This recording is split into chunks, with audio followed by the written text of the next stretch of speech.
Christmas, new year, திருவிழா அப்படின்னு எத்தனை பண்டிகைகள் வந்தாலும் அது எல்லாத்தையும் விட ரொம்ப ரொம்ப முக்கியம் நம்மளுடைய வேலை தான். ஏன்னா வேலை இல்லைன்னா மனிதனுக்கு மதிப்பு இல்லை. இன்றைக்கி நீங்கள் சம்பாதிக்கக்கூடிய மனிதனாக இருக்கலாம், ஆனால் ஒரு நாள் உங்களால் சம்பாத்தியம் பண்ண முடியாத ஒரு நிலைமை வந்துச்சுன்னு வைங்களேன், அவங்கள யாரும் மதிக்க மாட்டாங்க. வேலை அப்படிங்கிறது ரொம்ப ரொம்ப முக்கியம்.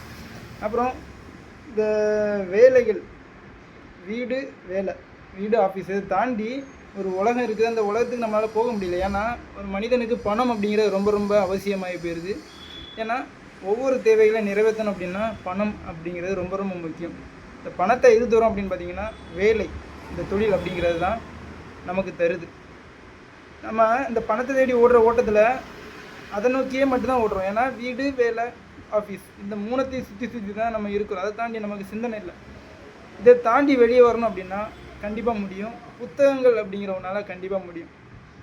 நம்ம இருக்கிற இடத்த விட்டு இந்த உலகத்தில் உள்ள எல்லா இடத்துக்கும் நம்மளால் போயிட்டு வர முடியும் அப்படின்னா புத்தகங்கள் மூலமாக நம்மளால் போக முடியும். அதனால் இந்த வருடத்தில் ஏதாவது உங்களை நீங்கள் முன்னேற்றிக்கணும், சிறந்ததாக நம்ம ஏற்படுத்திக்கணும் அப்படிங்கிறத ஒரு முயற்சி பண்ணலாம் அப்படிங்கிற ஒரு சிந்தனை இருந்தோம்னா கண்டிப்பாக புத்தகம் வாசிக்கக்கூடிய பழக்கத்தை ஏற்படுத்திக்கிங்க.